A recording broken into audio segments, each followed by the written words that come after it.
Bem, pessoal, então, boa noite a todos. Vamos dar continuidade à nossa reunião magna, né, do Serviço de Cardiologia do Hospital São Lucas, no nosso 34º ano, viu, Priscila? Talvez você não era nem nascida quando nós Ah, tá. começamos a reunião, Era mais.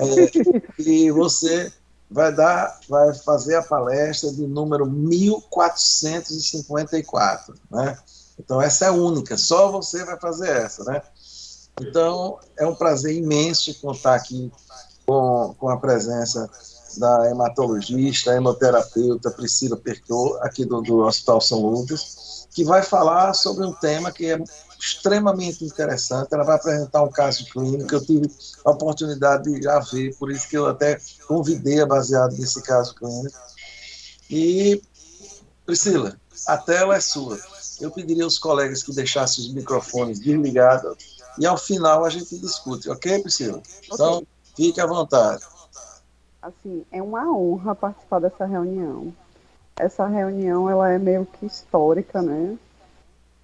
Desde que eu sou da minha formação, eu já ouço falar dessa reunião, já assisti algumas reuniões.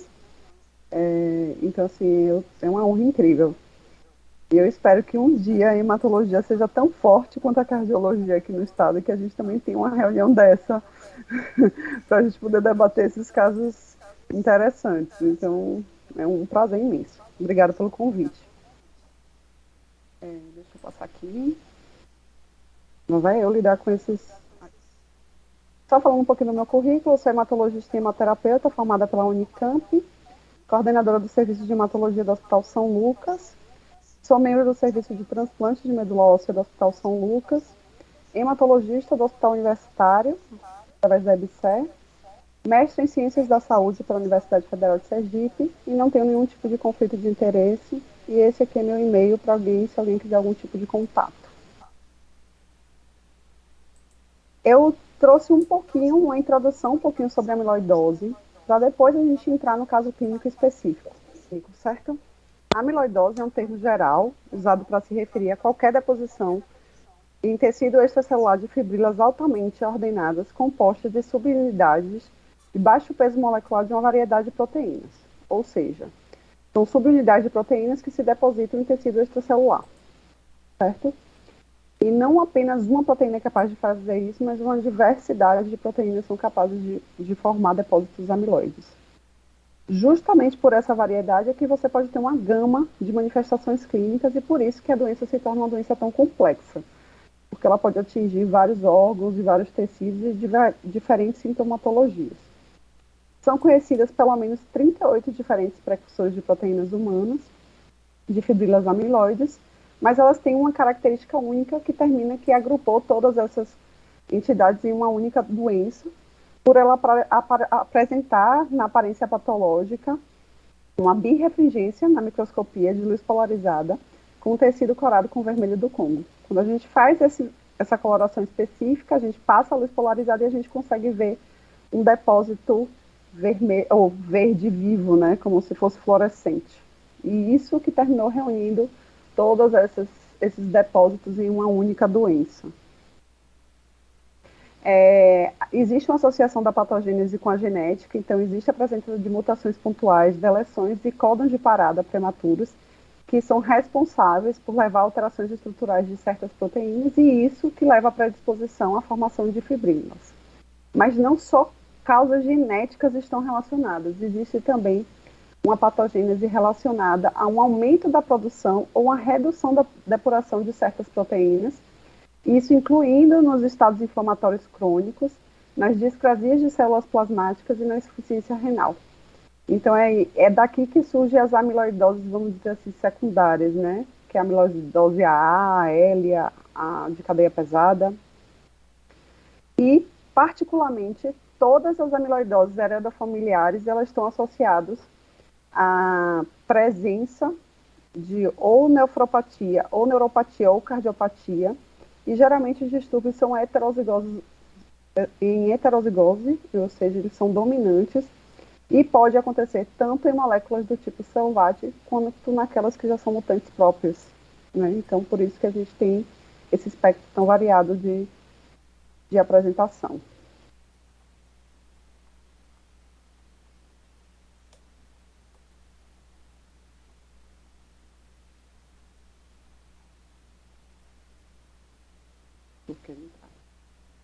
Aqui eu trouxe só a lista da gama de diversidade de proteínas que podem ser formadas e se depositarem no tecido. A gente tem a amiloidose A como exemplo, que está associada muito mais aos quadros inflamatórios crônicos, e eu tive um caso na universidade, um paciente que tinha uma história de um calazar que não respondia à anfotericina lipossomal, então ele ficou meio que num estado de infecção crônica. Ele terminou evoluindo com uma proteinúria maciça, e quando a gente biopsiou o rim, era uma amiloidose secundária à apolipoproteína, justamente porque ele vivia em estado inflamatório crônico, né? A gente tem aquelas relacionadas a depósito de imunoglobulina, e aí a gente tem a AL, que é a amiloidose de cadeia leve, e a de cadeia pesada. Lembrando que a de cadeia pesada, geralmente a gente tem associação com o mieloma, então geralmente você tem mieloma associado, por isso que a gente chama essa meio que de secundária, e tem a própria AL. Hoje na moda, por conta da cardiologia, que trouxe esse boom, né, desse diagnóstico que era meio deixado de lado, talvez pelo envelhecimento da população, a gente tem visto mais essa, que é a transthyretina, e ela tem tanto a forma hereditária quanto a forma selvagem, né? E também mais em moda hoje a cerebrovascular associado ao Alzheimer, né, que é o depósito da amiloide da APP. Existem outras menos comuns que relacionadas a coagulação enzimática, presença de surfactante, mas elas são bem mais raras e a gente ouve falar muito menos delas. Então, essas citadas anteriormente, a gente tem mais conhecimento e uma incidência maior também. Agora eu vou falar um pouquinho de amiloidose AL. Eu vou puxar um pouquinho a sardinha para o meu lado mesmo, porque como hoje a gente precisa diferenciar os dois tipos de amiloidose, né? A amiloidose AL da TTR, então eu queria falar um pouquinho mais da AL justamente para o público de vocês, porque é um público que está começando a se acostumar com esse diagnóstico diferencial e termina que vocês estudam mais a TTR. Então eu trouxe um pouquinho mais da AL para a gente ter noção. A amiloidose de cadeia leve, ela ocorre devido à deposição de proteínas derivadas de fragmentos de cadeia leve de imunoglobulinas e está associada à displasia de células plasmáticas. O que é isso? Eu preciso ter um plasmócito monoclonal, ou seja, eu preciso ter um conceito de câncer de neoplasia para que essa célula produza proteínas iguais, porque ela é uma célula igual, né, uma célula clonal, então eu termino produzindo sempre o mesmo tipo de proteína, e é essa proteína que faz a fibrila e faz o depósito amiloide. Então é por isso que a gente tem sempre um subtipo associado à amiloidose de cadeia leve. Ou ela é kappa ou ela é lambda. Porque se o plasmócito é monoclonal, ele só pode produzir um tipo de proteína. Ele não produz as duas. Se produzir as duas, se torna policlonal, não é doença, não é câncer. Já na amiloidose de cadeia pesada, a displasia plasmacitária está associada à produção de cadeia pesada também, então eu não tenho só CAP e lambda, eu tenho IgG, ou IgM, ou IgA, certo? Que são os mais comuns. E aí, geralmente, essas imunoglobulinas de cadeia pesada estão associadas a só um subtipo, que é kappa ou lambda. Mas aqui fica mais fácil de dar o diagnóstico, porque geralmente a gente tem mieloma associado, então vai ter lesão lítica, anemia, insuficiência renal. Então, esse quadro, na verdade, o mieloma fica muito mais exuberante, certo? A amiloidose termina que fica um diagnóstico meio que secundário. A gente tem uma associação com nefropatia, hepatosplenomegalia, cardiopatia e síndrome do túnel do carpo. Então, aqui ela se confunde clinicamente com a TTR, né? Que a gente também pode ter esse tipo de manifestação, sendo que a nefropatia é um pouquinho mais rara. E aqui, circulado é a coisa mais importante que a gente precisa saber, que é precisa existir a proteína monoclonal. Ela é detectável tanto na urina quanto no soro em 95% dos pacientes. E como é que a gente faz esse diagnóstico? Como é que a gente chega a essa sensibilidade de 95%? Quando eu associo imunofixação de proteína sérica e urinária com a dosagem de cadeia leve livre, certo? Então a gente precisa da dosagem sérica e urinária. Sendo que a cadeia leve livre a gente só faz a dosagem do soro, então só faz sangue. Mas eu preciso desses 3 exames em conjunto para eu chegar a essa sensibilidade de 95% e conseguir pensar em amiloidose AL. Eu resolvi explicar um pouquinho sobre isso. Por quê? Porque são exames de difícil interpretação, certo? Na verdade, não é de difícil interpretação. A gente não é acostumado muito a ver esses exames. Então, a gente tem aqui, quando a gente tem um plasmócito normal, ele produz uma imunoglobulina, que ela é composta por uma cadeia pesada, que é esse exemplo em azul, certo? Que está ligada a uma cadeia leve, que é esse esquema aqui em vermelho. Geralmente, em qualquer plasmócito normal, ele produz os dois componentes. O problema é que quando esse plasmócito fica doente, ele para de produzir. Na L, ele só produz a cadeia leve. Geralmente a gente não tem a cadeia pesada. A cadeia pesada geralmente apresenta no mieloma múltiplo e na amiloidose de cadeia pesada. Então, na L, a gente só tem esse componente vermelho aqui. E lembrando que é monoclonal, então você vai ter o kappa ou lambda associado. E como é que a gente dosa isso? A forma mais sensível de dosar isso é dosando a forma livre no soro, porque ela expõe esse epítopo aqui, e quando eu consigo expor isso, eu consigo achar esse epítopo através do exame, certo? Quando a gente tem uma cadeia kappa, a gente geralmente vê um monômero, e quando a gente tem uma cadeia lambda, a gente geralmente vê um dímero. Então fica fácil diferenciar elas duas. Por isso que a eletroforese de proteína sérica não vai fechar o diagnóstico de AL, porque na eletroforese de proteína, a gente só vê a cadeia pesada. E eu não vejo nenhum subtipo da cadeia pesada, eu só vejo aqui, ó, gama-globulina, certo? Eu vejo a albumina, os outros tipos de proteínas de fase inflamatória e a gama. Quando a gente tem um pico, a gente só identifica a cadeia pesada. E mesmo assim, eu não consigo nem te dizer que cadeia pesada é essa. Eu não consigo dizer se é GG, se é GA, se é GM. Então, esse teste termina que não funciona. Ela funciona para triagem de mieloma múltiplo, mas ela não funciona para triagem de amiloidose de cadeia leve. A imunofixação de proteína sérica, sim, e urinária consegue fechar isso. E a gente tem 2 exames relacionados a esse tipo de técnica, na verdade. A gente tem tanto quantitativo, que vai me dizer a quantidade de imunoglobulina, e vai me dizer o subtipo. Então, ele vai me dizer, por exemplo, nesse exemplo A aqui, que é uma IgA kappa, então é monoclonal, e ela vai me quantificar isso, dizer que kappa está em 2.000 e IgA está em 5.000, por exemplo. Ou o qualitativo, que ele só me diz presença de gamopatia monoclonal e IgA kappa. Ele não diz a quantidade. Então, a gente tem as duas formas, precisa ser especificada no pedido do exame, se você quer a quantitativa ou a qualitativa. Da mesma forma que você pede a sérica, você também pede a urinária, tá bom? E aí ele vai apresentar dessa forma para você. Com relação ao free light, que é o que a gente chama de dosagem de cadeia leve livre, ele vai te dar uma opção em que ele vai mostrar uma banda que vê o dímero e um monômero, certo? Então eu consigo diferenciar kappa e lambda nesse sentido. Aí fica fácil de identificar.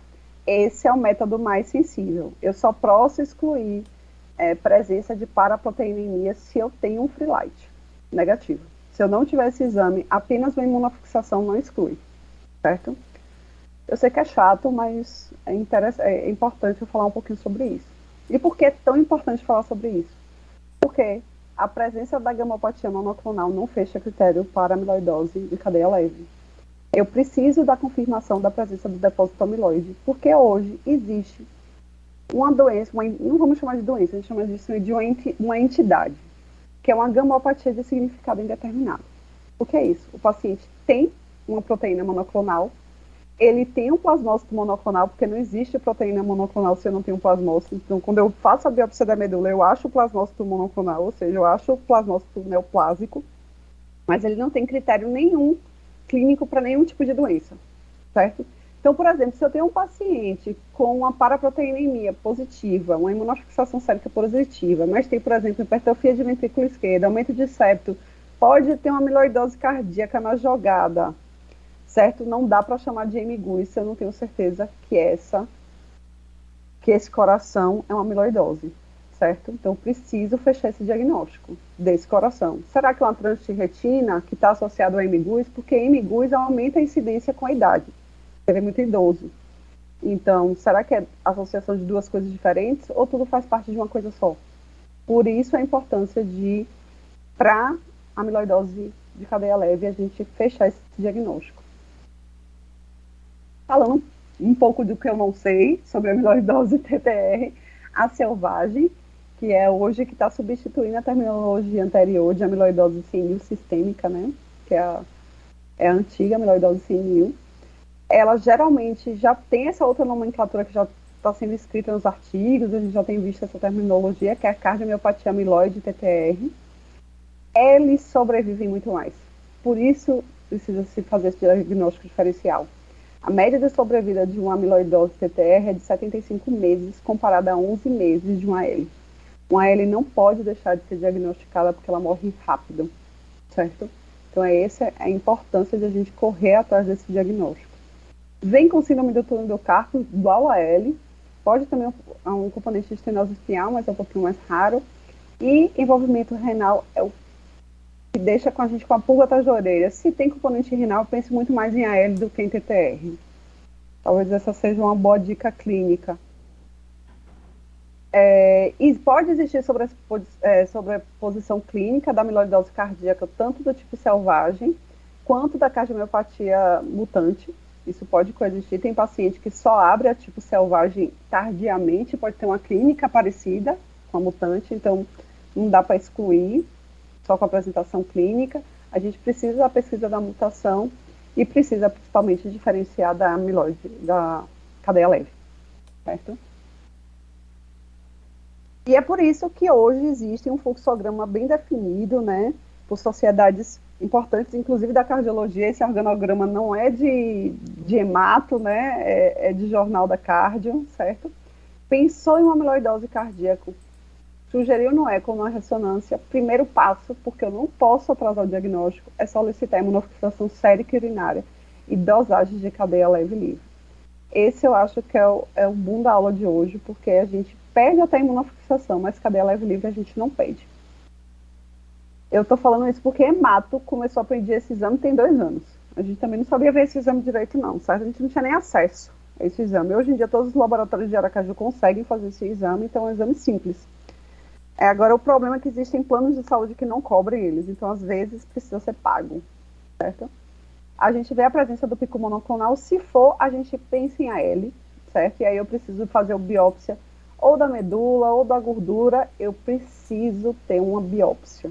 Essa é a diferença da TTR, que eu não preciso de uma biópsia para fechar o diagnóstico. Achados características, biópsia confirmou presença. Geralmente a gente ainda pode fazer imunohistoquímica da fibra amiloide para eu confirmar que aquela fibra realmente é uma AL, certo? Que é depósito de cadeia leve. Lembre que na hemato isso aqui é câncer. Câncer eu preciso ter certeza do que eu estou fazendo, por isso que eu preciso de biópsia, por isso que eu preciso de imunohistoquímica, porque o tratamento aqui é quimioterapia. Presença de pico monoclonal não está presente. Primeiro passo, cintilografia óssea. Para a gente ver coração na cintilografia óssea, eu comparo com a captação óssea. Se existe uma suspeita persistente, se existe uma cintilografia negativa com uma suspeita persistente, aí só a biópsia que vai definir. Se a captação é sugestiva de amiloidose, aí só faz o sequenciamento e fecha o diagnóstico. Então aqui, ó, eu não preciso de biópsia para fechar o TTR. Cintilografia e mutação fecha o diagnóstico, certo? Então é basicamente isso. E aí eu trago, depois de eu falar um pouquinho desse organograma de diagnóstico, eu trago um pouquinho o caso clínico. É um caso clínico emblemático, é um caso clínico que passou na mão de vários especialistas, é um caso que teve interlocução com a cardio daqui, cardio de São Paulo, transplante daqui, transplante de São Paulo.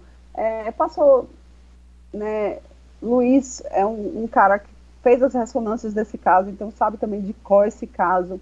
Fabrício era o cardiologista assistente. A gente tem Hemato Poliana, eu como Hemato numa internação, a Poliana como ambulatório, a equipe de São Paulo toda envolvida. Então foi um caso, como foi tão difícil, a gente precisava de uma junta clínica meio que para conseguir fechar esse diagnóstico, certo? É um paciente de 52 anos, ele era natural de Aracaju, era dono e gerente de uma sorveteria há 30 anos. E em novembro de 2018 ele acontece com a queixa de dispneia, de início súbito, mas súbito não, mas de pouco tempo de história de 2 meses. Ele não tinha sintoma nenhum, mas começou um quadro de dispneia progressiva, relacionada a grandes esforços e acompanhada de uma tosse seca. Nisso ele procura o clínico geral, certo? Não tinha nenhum antecedente patológico e não tinha história familiar nenhuma de DAC nem de doença cardíaca. No exame físico ele era discretamente sobrepeso, não tinha um exame físico com nenhum achado importante, a ausculta tranquila, pressão mantida, frequência cardíaca ok. Não tinha também hepatospleno, não tinha macroglossia, não tinha nada que pensasse em amiloidose. Os exames laboratoriais, a mesma coisa, veja aqui que não tinha anemia, rim bom, certo? Colesterol tranquilo também, e sumário também não tinha proteinúria, então não parecia ter nada renal associado. Faz um primeiro eco, uma fração de ejeção preservada e um átrio esquerdo normal, um septo normal, então parecia tudo bem. A gente não conseguia fechar nada com nesse primeira avaliação em 2018. Um teste ergométrico não foi compatível com isquemia, a gente ficou que estranho, né? A gente tem uma boa capacidade cardiorrespiratória e uma história de 2 meses. Se pensou nisso em equivalente isquêmico, né? Por isso feito o teste ergométrico. Então não foi feito definição diagnóstica nesse momento, foi feito um raio-x de tórax, um eletro e um novo eco. E não foi feita nenhuma prescrição, não foi feita, porque eu não tinha o diagnóstico, não tinha por que prescrever nada.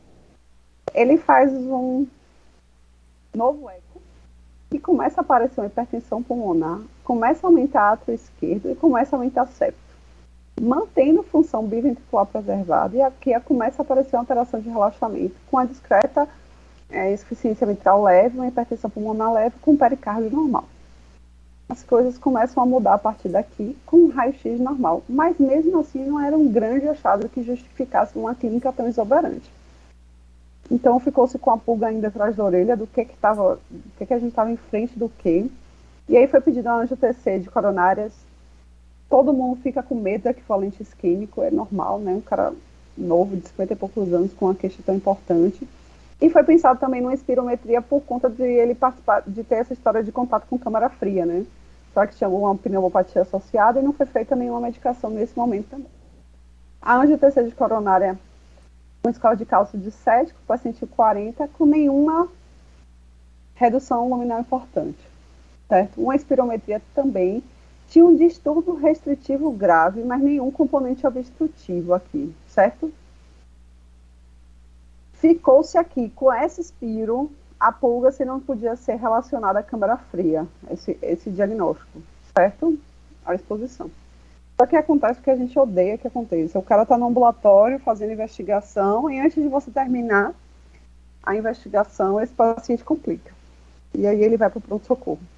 Então a gente estava, segundo semestre de 2018, a gente vai para o início de janeiro de 2019, pouco tempo de história clínica. Ele vai com a história de pior importância da dispneia, aos pequenos esforços nas últimas semanas e ao repouso há 2 dias. Progressão franca da dispneia aqui.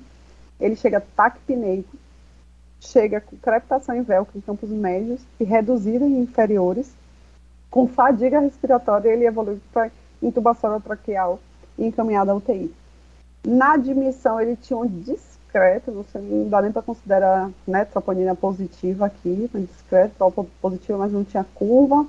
Um ProBNP discretamente alterado, com hemograma seguia normal, função renal normal. O que a gente estava acontecendo com esse paciente? Pensou-se em insuficiência respiratória associada à congestão a um TEP, né? Não tinha como não pensar em TEP nesse momento, uma piora aguda do quadro. Foi feito um TC de tórax com protocolo de TEP, tinha possíveis falhas de enchimento de artéria pulmonar, tinha um defeito, tinha um problema com a ponta do cateter que fazia um pouco de artefato, então ficou a dúvida se existia ou não esse TEP, mas na dúvida foi iniciada a enoxaparina. E aí a gente faz um novo eco. E aí, o que acontece nesse eco? Cai fração de ejeção, septo continua um pouco aumentado, hipocinasia difusa de ventrículo esquerdo, VD com função normal, estranho para TEP, né? A gente controla o VD normal, insuficiência mitral moderada e a hipertensão pulmonar passa a ser grave. E a gente já tem uma disfunção diastólica de VE e aparece um derrame pericárdico discreto. Então o eco muda completamente em mais ou menos 6 meses de história. Foi feito, quando eu fui, eu também tinha um derrame pleural, foi feito uma toracocetese que, como ele era bilateral e característica de transudado, ficou-se mais ainda a hipótese de que com a disfunção de ventrículo esquerdo, talvez isso tudo fosse congestão e não TEP, então foi suspenso o Clexane e iniciado o diurético. Ele evoluiu maravilhosamente bem a resposta diurético, ele foi estubado com 24 horas de balanço negativo. Então, fechou mesmo que era alguma coisa cardíaca que estava acontecendo e que era o ICC. Certo?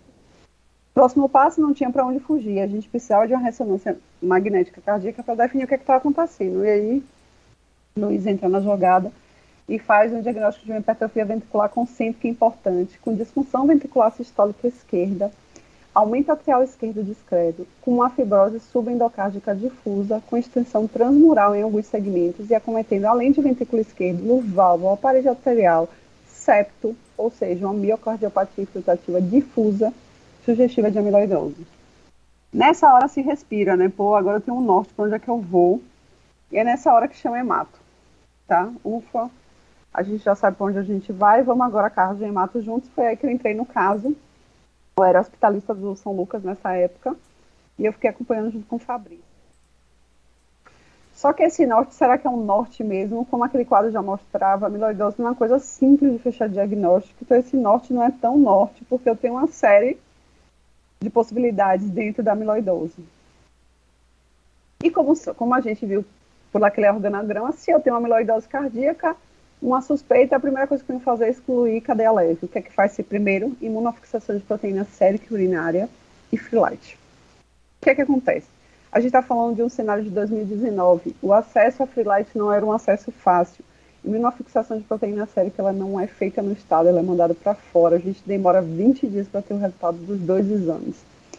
Além disso, numa investigação de vasculite, a gente tentou pensar em AA, né, em secundária, foi negativa, não tinha nada de doença autoimune, para garantir que não tinha na AA, mas o componente cardíaco também não está associado, né, à amiloidose AA.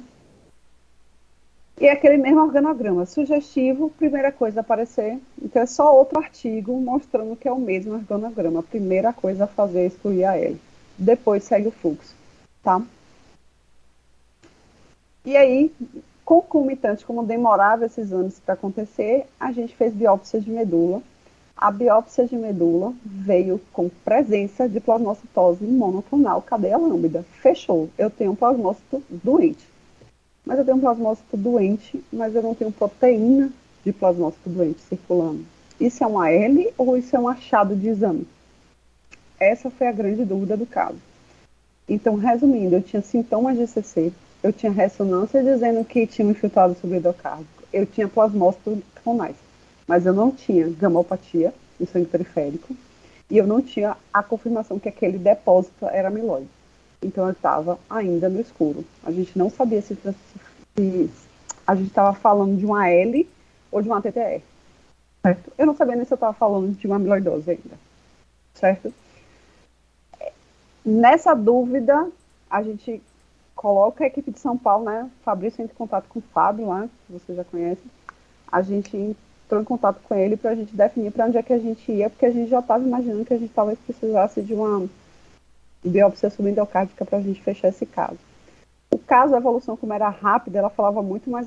Então, um caso com 6 meses de evolução no cara de 50 anos. Não parecia a TTR, né? Parecia muito mais a L.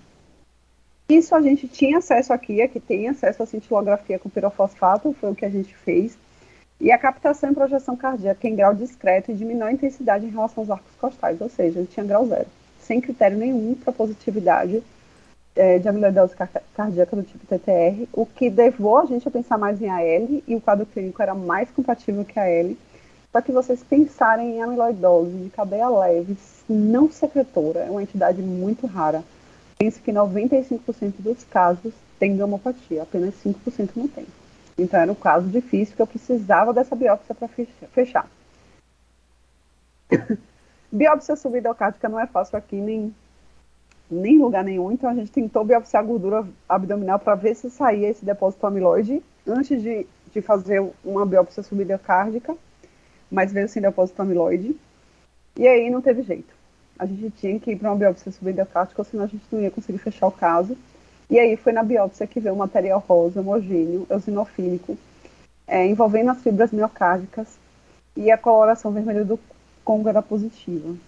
Sim, ela é positiva, mas que tipo de amiloidose estou falando? Ainda tem uma TTR ou tem uma L? Lembre que eu não tinha gamopatia monoclonal, eu não podia dizer que era uma L, certo? Então eu precisava da imunohistoquímica para definir que fibra era aquela presente lá no miocárdio. Quando eu faço a imunohistoquímica, eu vejo um lambda positivo, certo? Então fechou o diagnóstico de uma L.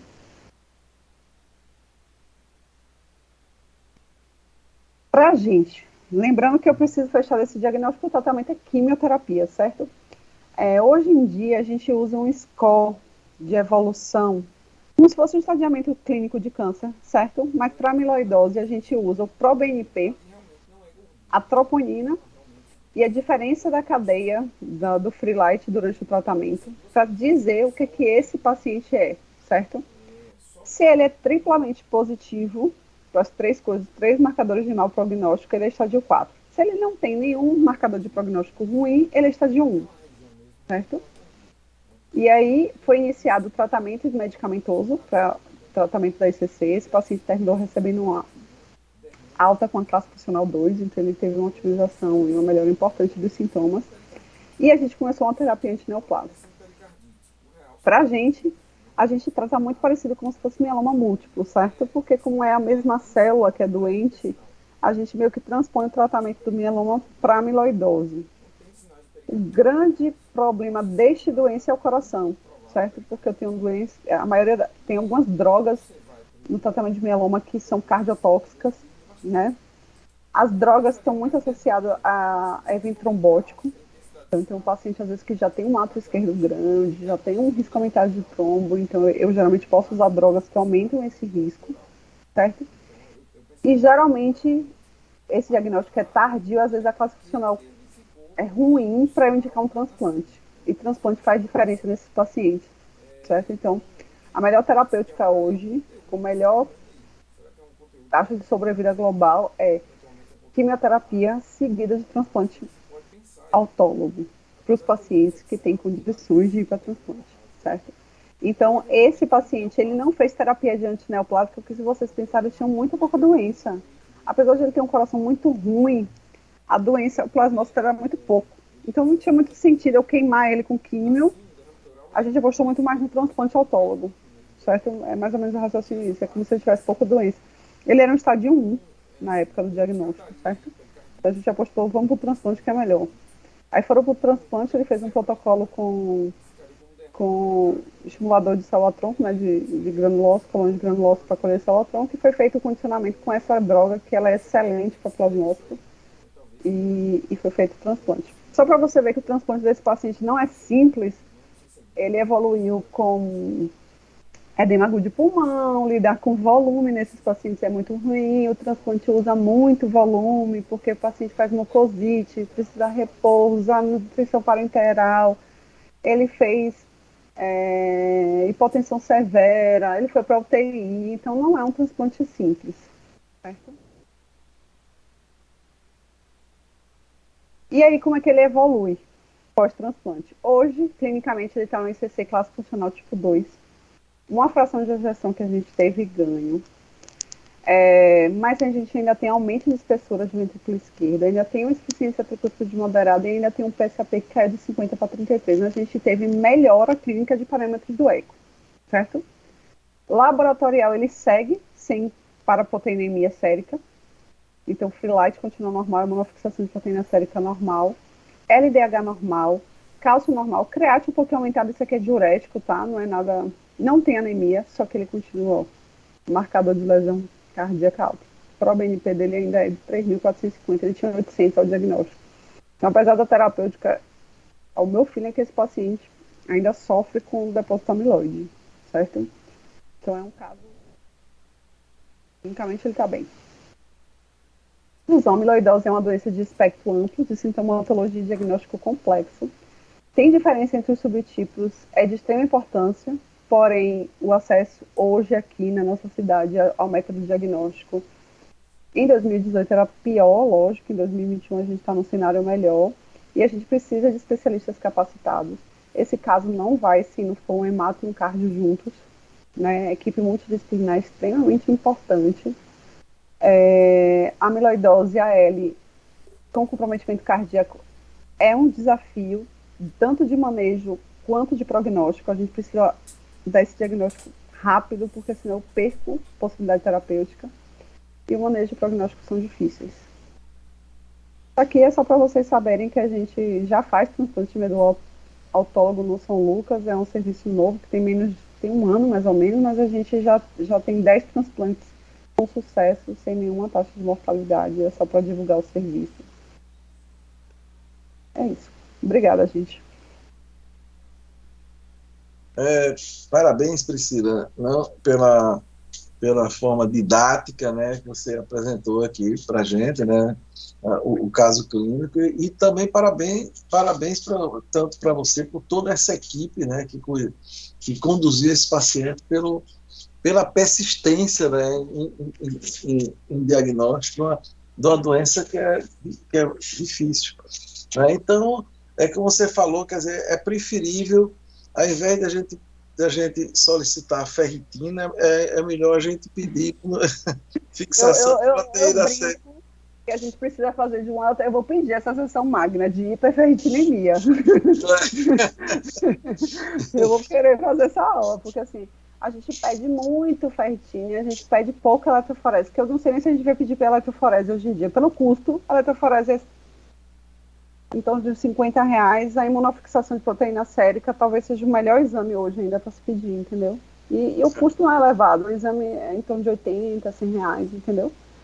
Eu acho que seria muito mais adequado.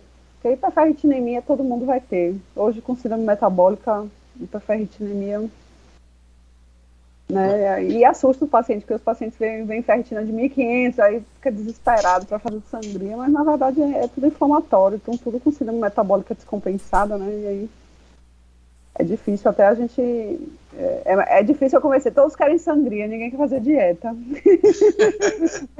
Vai pela maneira mais simples. Ninguém quer tomar remédio de hipertensão direito, de tratar dislipidemia, todo mundo quer fazer só sangria. É verdade. É o modo mais simples, né, de resolver o problema. Muito mais simples. Eu digo a eles, tá bom, vocês estão secando gelo, vamos lá, secar gelo. Tá bom. Bem, Zé Augusto escreveu aí para falar o comentário. Me diga, leia para mim, porque eu sou meio ruim aqui com a... Eu vou passando para você. Ô Priscila, você podia descompartilhar aí a sua apresentação, fica mais prático. Vamos tentar, viu? 1 minuto. Só não saia, só não desapareça.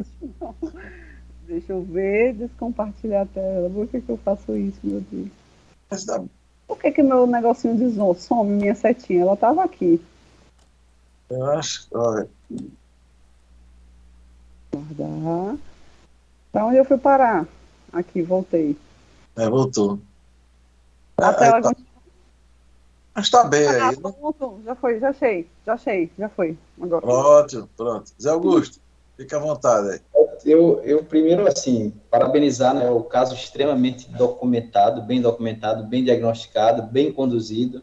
E eu acho que a apresentação da Priscila foi muito feliz, né? A parte introdutória, teórica e depois o caso, eu acho que dá a dimensão da complexidade da doença, da dimensão da necessidade de time, da dimensão da nossa instituição de resolver o caso, né, de transplante de medula. Então, o caso foi de A a Z, desde o início da ICC até todas as dúvidas, né?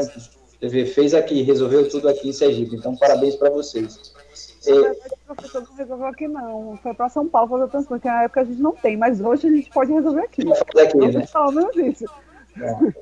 Veja, experiente agora, né? Graças a Deus. Vocês já estão fazendo, vocês têm 10 casos, não é isso? Já tenho 10 transplantes, sem nenhuma mortalidade, todo mundo ótimo. Só para lembrar a estatística, você disse que casos como esse, onde você não tem a confirmação bioquímica, é só 5%, é? 5%. É muito pouco. A gente chama isso de amiloide, assim, eu vou transpor a gente chama isso em mieloma, de mieloma não secretor.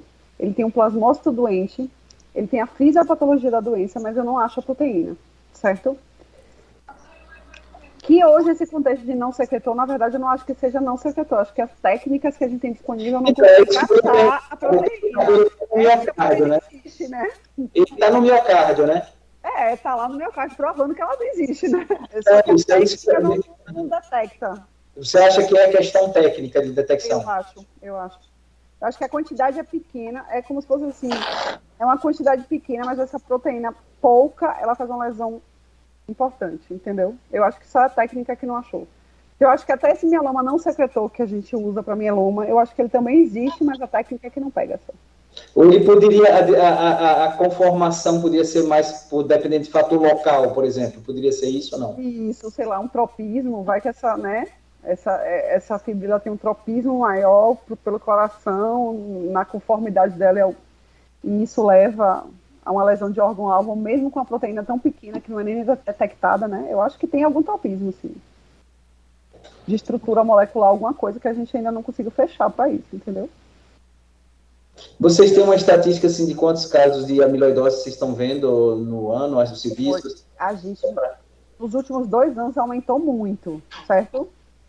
Desses últimos 2 anos, a incidência ainda é pequena comparada ao resto, certo? Mas nesses 2 anos a gente viu 4 pacientes, certo? Eu falo por Ju, que sempre compartilha comigo, que termina que ela que monopoliza esses casos, porque as outras equipes mandam para ela também, entendeu? Mas agora se pensou mais. Eu acho que a gente comia bola. Pra ser sincero, eu acho que a gente comia muita bola. Provavelmente. A doença está aí, deve ter mais de 100 anos. Provavelmente. Eu acho que é só bola, entendeu? O problema é a gente morreu de CC e a gente não diagnosticou, entendeu? Na verdade, até se você for na faculdade de medicina, né, professor, nas aulas, quando a gente fala de amiloidose, as pessoas meio que arrepiam. A gente teve há uns 6 meses um lá no HU que foi... Ela tinha feito uma cirurgia de ovário, tinha amiloide na peça, depois ela fez ICC, revisando o prontuário, eu estava na quinta-feira lá, ela tinha tido infiltrado ovariano, eu pedi para a faculdade. Esse na faculdade, quando eu falei, poxa, o cara com calazar crônico, tem uma proteína de 5 gramas, ninguém pensa em amiloidose. Por que não? O cara é inflamado cronicamente porque ninguém pensa em amiloidose, entendeu? Então, assim, as pessoas não falam muito de amiloidose, entendeu? Eu acho que vai ter o boom. Como teve o boom do mieloma, que também era um diagnóstico da década de 90, pulou, eu acho que agora vai ser amiloidose. Beleza. Eu acho que vocês, Carlos, vão ser os grandes treinadores, mais do que o pessoal da EMAP, entendeu? Luiz é que é o cara que diagnostica isso pra gente. Luiz vai ter que se multiplicar. Eu vou fazer uma cópia dele. O pessoal da ressonância, né? Não, e você imagine, viu, Priscila, que, por exemplo, esse caso mesmo aí, ele fez insuficiência cardíaca com fração de ejeção preservada. Quando não se pensava nisso, né? Quantos casos aí ficaram rodando e você não fazia diagnóstico mesmo, porque isso era real, né? Você viu que a gente foi pro lado da pneuma até para pensar em fração de ejeção normal, entendeu? O cara teve que ir para demagogia do pulmão, para coisa... Para mostrar, o coração está aqui. O coração sou eu mesmo, vocês estão certos. É verdade. Outra coisa, não se dosava a BNP também antes, né? Então, veja que coisa. É isso mesmo. Bem, antes de Luiz, André, a doutora André, aqui, nossa ecocardiografista, aqui está escrito. André. Priscila, parabéns pelo caso. A sensação, na verdade, é que ele continua com disfunção diastólica. O depósito está lá, né? Isso. Houve melhora de BNP, a pressura aumentada está lá. Agora, assim, qual seria o critério de cura? A gente pode falar em cura. Pode. Uma outra colocação, assim, é a questão da dosagem de cadeia leve e eletroferose proteína. Eu fui levantar esse custo. Certo, isso me conte. Esse custo, cadeia leve é cara. Olha, um custo de particular, uma pesquisa, sai por em torno de R$451 para um paciente. Eletroforese, você vai ter que pedir sérica separado, lá vai 256, urinária já vai ser outro, em alguns laboratórios 295. Se você dosar Freelamo, já vai R$363. É isso mesmo. Então, assim, é uma doença cara. Extremamente cara. Então, às vezes, você tem aquele paciente, você tem um aumento biatrial, uma fibrilação atrial, será que ali já é uma bandeira verdadeira para amiloidose, é um idoso, mas você se depara no custo. Se você for lançar uma cintilografia com o pirofosfato, lá vai R$1.730. mesmo. Isso sem falar em investigação que já passou previamente para afastar outras doenças. Então, é uma doença, eu disse, meu Deus, é uma doença de rico, porque não digo nem de rico hoje, é a classe média que paga o seu convênio com imensa dificuldade. Tem aqueles que não conseguem pagar, então é um custo elevado a doença. A doença é cara, eu acho, assim, para o diagnóstico, né? Plenamente, porque assim, o Freelite não entrou no rol da ANS ainda como obrigatoriedade para o plano cobrir, né? A gente tem hoje, né, a Unimed que cobre, certo? Mas os outros planos não cobrem. Então, termina que a gente faz relatório para tentar justificar para o plano pagar, ou o paciente paga e desembolsa. O custo é isso mesmo, é mais de R$300 para fazer cadeia live livre, certo? Eu queria que você me explicasse assim, por exemplo, qual a diferença de eu pedir Freelite e de eu pedir separado, por exemplo, uma cadeia leve capa custa R$63 isoladamente, a lambda R$63, e se eu for pedir um Freelite, ele vai de R$265 a R$363 particular. O que é assim, diferença? A sensibilidade é sensibilidade mesmo. O que acontece? Quando você pede cadeia capa e lambda, ele vai dosar capa ligada e não vai dosar capa sérica solta, livre. Certo? Certo. Porque ele não vai para aquele epítopo que fica exposto quando ela está livre. Certo?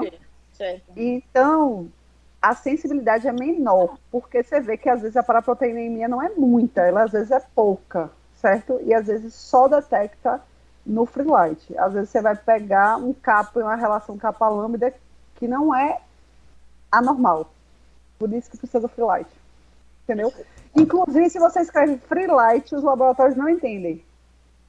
É outra coisa. Você escreve Freelite, todos os laboratórios vão te ligar, fazer 10 ligações para você explicar o que é. Pessoalmente, eu fui checar isso. Para poder lá a paciente não ficar se batendo. Então, você chega lá, um olha para um, outro olha para outro, sabe. Tal, mas não ainda existe assim uma... Hoje em dia eu escrevo dosagem, cadeia, capa, lambda, livre, entre parênteses, relação. É assim que eu posso pedir. Sempre nem precisa colocar Freelite, aí eles já vão para o método. Isso, porque se você bota Freelite, não vai. Porque Freelite é o nome do kit, né? Eu acho que eles não cadastram por conta do nome do kit, entendeu? Ainda tem isso. Aí é complicado, mas eu concordo plenamente com você, Andréa. Difundir isso, o custo disso, mas é o que eu tô falando, você deixar de dar esse diagnóstico precocemente, é você acabar com qualquer chance de acesso terapêutica, porque se ele chega com um coração ruim, repara, esse paciente chegou no limite, né? Ele estava com 53 anos, ele já tinha uma disfunção com fração de ejeção normal.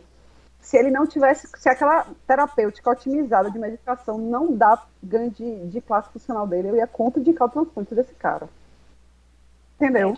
Não, sem dúvida. Num caso desse, é divisor de águas, é vida ou morte, né? É vida ou morte. Agora, sim, uma velhinha de 95 anos, com hipertrofia, com aumento biatrial, com clínica de insuficiência cardíaca diastólica, e com uma transferretina, né? O que até oferecer, nem assim, até o próprio tratamento, que é preconizado, tem que ter neuropatia associada, se for uma transferretina, para ela receber o tratamento, né? Eu tô com um caso igual, e a gente tem uma discussão, a gente tem um grupo no Nordeste de hematologia. Esse grupo tem exatamente o caso desse, uma senhora de 84 anos, tudo de amiloidose cardíaca, certo? Só que ela ainda tinha macroglossia, então ela parecia muito mais a L, certo? Fez a triagem, tem gamopatia monoclonal, certo? Só que a gamopatia, ela pode ser um hemigus, repare. Aí como é que você invade para biopsiar uma senhora de 84 anos com comorbidade para oferecer o que a ela? Entendeu? O caso está parado aí, porque a gente não consegue fechar a amiloidose, porque precisa de uma biópsia. Eu não tenho grandes coisas para oferecer de forma medicamentosa. Ela partiu para uma paliação direta, sem eu nem confirmar diagnóstico. A gente terminou concluindo isso, porque ela não tinha performance para fazer nada, então que não valia a pena a gente seguir com investigação, entendeu? Então eu acho que tem que ser ponderado mesmo, dependendo da faixa etária, tem que ser ponderado. Até onde a gente vai. Obrigadíssima pela aula e venha com ferritina. Boa, Valentina. Obrigada. Perfeito. Agora, Luiz Flávio. Luiz, o que é ressonância melhor do que o eco aí para diagnosticar a melanina? Não vou entrar nesse mérito. Além de tudo, né? O que é além de tudo, né, Luiz? Além de tudo, né? Não, assim, esse caso foi bem interessante. Foi um caso de 2018, se não me engano. A gente apresentou até esse caso em 2019, no Congresso de Cardio, no último. E, assim, chama atenção porque hoje já se fala muito de amiloidose, né? Teve um congresso recente aí de Thaís, que a gente falou muito de amiloidose. Então, hoje já tem uma coisa mais na mente. Mas, na época, era uma coisa totalmente nebulosa. Eu me lembro que foi muito desafiador esse caso. E assim, a cada etapa que ia se fazendo, que não ia se achando, a Fabrícia ligando para mim. Não, a Fabrícia ligando para mim. Luiz, revisa essa ressonância. Eu, rapaz, não tenho mais o que pensar aí. Padrão, assim, totalmente típico. Não tinha mais outra coisa para pensar. Aí fez cintilografia normal, fez a eletroforese, tudo normal. E aí não tem jeito, tinha que investigar, né? E em relação ao que o André falou, eu não me preocuparia muito assim, em critério de cura, porque eu aprendi o primeiro paciente que eu vi de amiloidose foi na residência de cardio. E na época, os preceptores chegaram para mim e disseram, prognóstico 6 meses, mortalidade, né, a sobrevida média é 6 meses. E era uma paciente jovem, e essa paciente realmente faleceu, acho que menos até de 6 meses. Então, esse paciente está vivo, né? Então, ele foi tratado, né? Pode ser que ele não tenha 100% curado, se a gente fizer uma ressonância, ainda tem a grau de fibrose e tudo, mas foi um caso que, para mim, foi um caso de sucesso, né? Foi um caso muito, muito bem tratado. E a investigação realmente foi efetiva, porque foi até o fim, realmente, né? Então, foi um caso muito legal, muito interessante mesmo. Né, que eu tive ele já dobrou a média de sobrevida global dele, né? Que era de 11, já estão em 20, mais de 24. Não, foi surpreendente, né? 3 anos de evolução já aí, né? Interessante. Eu não diria critério dela, de cura, mas eu diria assim, critério de resposta terapêutica a nível de depósito miocárdico. A gente usa para hemato, a gente usa redução do nível da proteína, certo? E redução de marcadores, ProBNP e hoje a gente tem, na parte cardíaca, a gente tem um mapa, né? Que o mapa já mostra, né, já tem vários casos, né? Várias séries de casos mostrando que você pode ter a regressão do mapa T1, do valor do T1, na verdade, né? Do volume extracelular. Então, hoje, naquela época não tinha isso, né? Ele nem fez mapa na época. E o realce realmente ele é muito pouco fidedigno porque ele vai no olho, né? Eu posso dizer, melhorou, né? Eu posso estar, né? Tá lá, né? Animado com o caso, tá melhor, né? Tá um pouquinho melhor. Mas o mapa não, o mapa é um número, ele vai lá e não tem conversa, é objetivo, né? Então hoje a gente tem essa possibilidade, né? Perfeito. Objetivamente é como querer dizer que um certo de 10 foi para 9 que melhorou, né? Já é demais, concordo. Priscila, você vê que síndrome do túnel do carpo e também estreitamento de canal são duas coisas que a gente encontra muito frequente no consultório. Hoje mesmo eu vi as duas coisas. Quando vai testificar todo mundo? Esse é danado, porque depois que isso começou a chamar a atenção, eu já vejo a pessoa já começa também, eu vou te contar a mesma coisa. Uma semana depois que eu dei aula da amiloidose, eu fui com um paciente, pô, eu tenho síndrome do túnel do carpo, e aí ele já tinha uma anemia, pronto. Ai, meu Deus. já começou as pulgas. Até onde a gente vai explicar? Porque é uma coisa muito incidente, né? Síndrome do túnel do carpo é muito incidente. Eu não sei se ela sozinha dá pra a gente botar, não, como critério. Como o red flag, né? Mas eu ia para um eco, entendeu? Tudo o resto negativo eu seguraria a onda. Mas dá vontade, mas eu concordo com você, dá vontade. A aula dá vontade. Não, eu depois disso aí, você vê lá, eu já fico pensando aí na amiloidose. Agora, eu tive um paciente, foi curioso, que ele tinha síndrome do túnel do carpo, ele me procurou por isso, pensando que era doença coronariana. E assim, só que ele ligou para mim dizendo que estava com um sintoma desse tipo e eu pedi que fosse ao consultório, mas só que ele foi primeiro ao Rio de Janeiro para assistir, não me lembro o que foi, e quando chegou no Rio de Janeiro ele fez um AVC. Foi um caso muito curioso, que ele fez um AVC, aí eu pedi para um colega, Evandro Tinoco, que é um cardiologista muito conhecido de todos nós, avaliá-lo, e aí o que é interessante, ele tinha fibrilação atrial, repare que coisa, viu? Fibrilação atrial e um eco muito ato esquerdo crescido, etc. E Evandro lá já fez a suspeita de amiloide. Era outro questionamento que eu ia falar, assim, nessas arritmias, que a gente não fecha o diagnóstico de nada, porque esse paciente meu era assim, era anemia, um FA paroxística e assim, não em torno do carpo, mas o resto tudo negativo. Se a gente também vai botar no bolo, entendeu? Porque ele também é anticoagulado, com a esquerda aumentado. Mas eu terminei pedindo IFI, mas não deu negativo a pesquisa para proteinemia. Eu segurei a onda, sabe? O eco, aí eu pedi para ele repetir um eco num lugar melhor, assim, confiável, aí não tinha nada de hipertrofia, não tinha nada, aí eu segurei a onda. Mas... E provavelmente o átrio esquerdo, porque assim, a fibrilação atrial deve ser átrio esquerdo crescido como uma hemoglobina glicada da disfunção diastólica. Não é, André? E provavelmente isso. E faz um desmodelamento elétrico do átrio e vem a fibrilação atrial, né? Só que a fibrilação atrial é muito frequente também. É quase que impossível o cardiologista não ver no consultório um dia alguém com FA, né? Então... André, a gente vai falar dos planos de saúde, viu? Resumindo. Vai ficar difícil. É difícil a gente ter essa né? A gente fica entre a cruz e a espada de o quanto é ruim deixar de passar um diagnóstico desse e o quanto é ruim de você fazer iatrogenia no sentido de ficar pedindo exame demais, né? A gente hoje vive esse dilema, né? Agora, só por curiosidade, não é nem você, Priscila, eu queria curiosidade de André. André, você está com o custo de todos esses exames aí na ponta da língua, você andou estudando isso? Eu sei, porque eu fui pessoalmente, eu sou meio assim, nesse negócio de custo, eu sempre penso. Eu fui pessoalmente nos dois laboratórios aqui de referência e fui fazer o levantamento. E fui lá, eu fui no nosso laboratório e fui em outro laboratório de referência aqui, saber o custo de cada exame e saber o custo de uma cintilografia. Eu não esperava que fosse esse patamar de preço. Uhum. Não esperava. Quando me deu o quê? Quando você soma, né? Aí é isso. E você vê assim, aquele idosinho com aumento biatrial, com FA. Aí você vai, qualquer bandeirinha, digamos assim, entre aspas, qualquer bandeirinha a gente já vai seguir o fluxo, ou a gente vai seguir uma triagem básica por um padrão mais de hipertrofia no eco.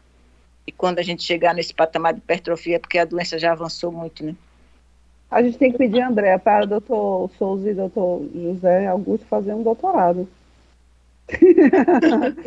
Para dar essa resposta, né? Ver se a gente acha alguma coisa no eco que sirva como critério de triagem. Porque o problema a pergunta dela é muito interessante, porque assim, se você ficar esperando uma hipertrofia exuberante, pode ser que o trem já passou, né? Souza, veja, esse tema, eu acho que a gente tem algumas situações clínicas, por exemplo, embolia de pulmão, né? A história natural da embolia mudou com a angiotomografia, né? Então, assim, a gente hoje tem várias embolias que a gente nem sabe se deveria anticoagular, né, Priscila? Sim. Overdiagnoses. Então, é uma linha que, assim, vai ter que... Eu acho que o cutoff é qual o caso que a droga muda a história natural. Então, o Tafamidis, ele não foi testado por um caso pré-clínico, eu acredito. Foi? Não. Então, assim, é difícil você começar a pesquisar se a consequência da pesquisa... Eu não tenho base para começar o tratamento. Então, eu acho que vai ser tudo pesado. Acho que a Andrea está certa. A gente tem que ter esse raciocínio econômico da saúde. Se a gente não tiver, não tem jeito. Os Estados Unidos está gastando mais de 20% do PIB e, se for nessa linha, a gente não tem condição. Por exemplo, tem algumas doenças que eu acho que... Uma que eu estou vendo com frequência absurda na faculdade é hipertrófica, né? O eco perde muito hipertrófica. A gente pensa que não, mas a gente precisava ver, ele perde muito hipertrófica. Tem hipertrófica só setorizada, né, ser numa parede específica, tudo. Aquilo que a gente via no passado de hipertrófica, forma obstrutiva, o septo, era a relação septo-parede livre, não é o que a ressonância dá para a gente. Então, eu acho que é uma bela pergunta, mas é uma pergunta de $1 milhão, né? O que não pode acontecer é agora a gente, penso eu, sem nenhum fenótipo ecocardiográfico, sem nenhum outro fenótipo, sair pedindo esses exames para toda a FA, para toda a síndrome de túnel do carpo. Isso não tem condição, né? A gente não pode alimentar isso, né? Não dá. Porque se o doente não tem nenhum fenótipo cardiológico ainda, ou nenhum outro fenótipo, é difícil você justificar pesquisa, tratamento, etc. Não sei, é uma maneira que eu penso, né? Mas não tem resposta ainda. Com relação a colocar aqui a questão do strain, né, do espéulo apical, tão falado na amiloidose, lembrar que a sensibilidade não é 100%, nem especificidade 90%. Então, recentemente, eu participei de um caso lá da reunião do Dante, de miocardiopatia, que era uma hipertrófica, mas tinha um padrão de espéulo. Então, essa ideia que, se eu achei a cereja do bolo no eco, eu bato o martelo, se eu não achei, deixa de ser. Né? Lembrar da questão sensibilidade e especificidade. Sem dúvida, o strain veio ser uma ferramenta a mais, né? Sem dúvida. Mas com essa ideia também que não é específico, é 100% específico. Ô Zé Augusto, você lembra, André, também que aquele artigo que nós escrevemos já há algum tempo atrás, foi até, né, que nós colocamos aqui assim, eco normal não afasta miocardiopatia hipertrófica. E teve um trabalho desgraçado, porque os revisores não queriam, achavam que era um eco mal feito, não sei se você lembra. Até perguntou, vem cá, você usou contraste? Você usou não sei o quê? E aí eu perguntei quantos por cento do serviço usam contraste rotineiramente. Então, aí usamos até assim, eu tenho que mudar o termo para eco convencional, não afasta a miocardiopatia hipertrófica. A mensagem que a gente queria passar era essa. Exatamente, né? Olha como é complicado. O Luiz falou agora que a fibrose é meio no olho, né, Luiz? É isso mesmo? Tem um caráter subjetivo, né? Não, eu estou falando eu falei da quantificação. Então, da quantificação, não é isso? Isso, a quantificação para amiloidose. A quantificação assim, é totalmente imprecisa. Na amiloidose. Isso vale para a hipertrófica ou não? A hipertrófica já tinha uma certa correlação entre os métodos automáticos. Uma certa, né? Mas eu estou dizendo assim, hoje CDI está indicado pela fibrose. Teve 6%, o cara é 2B de indicação de CDI. Então, é uma loucura isso aí. Veja, é uma loucura, porque se o cara tem 14 e tem 16. Então, se a gente não pensar nisso... Não tem, assim, não é, na medicina não é matemática, né? Então, já tem vários trabalhos comparando, né, os métodos. Tem vários, né? O 4 desvio padrão, o half maximum, tem vários trabalhos que comparam, inclusive a própria visual. E sempre há aquela curva de dispersão, né? É óbvio que você tem um paciente com 13,5%, né? Você pode fazer outro método, dá 15%, dá 16%, né? Agora, claro, você tem um com 30%, aí já né, quanto maior, vai aumentando o seu cutoff. Né? Você não pode aplicar a epidemiologia para um paciente específico. Né? Então, a curva é linear. Né? De risco. A correlação de curva ROC foi o 15%, mas a relação é linear. Para risco, você diz, para risco de morte súbita, né? Exatamente. Então, deu 15%. Eu já tenho que olhar diferente do cara que tem 30%, por exemplo. Então, essa correlação não é matemática, né? E, como eu falei, vários métodos podem dar resultados diferentes, né? E na fibrose intersticial da amiloidose é aí que não tem mesmo, né? Não tem como você quantificar mesmo a fibrose. A da hipertrófica, ela é densa, né? É uma fibrose de substituição. Entendeu? Mas, mesmo assim, não tem jeito, né? A gente entra na questão de quantificação. Sempre quantificação é problemático, né? Tem nesse sentido. Perfeito. Bem, pessoal, então nós já estamos aqui, já passando um pouco do tempo. Priscila, eu gostaria de agradecer mais uma vez a sua brilhante apresentação, chamando a atenção para um tema assim, de uma forma tão didática, para um tema tão importante, né? Então, eu acho que isso aí tem que ser debatido. Logicamente, fica o convite para você vir mais para a nossa reunião.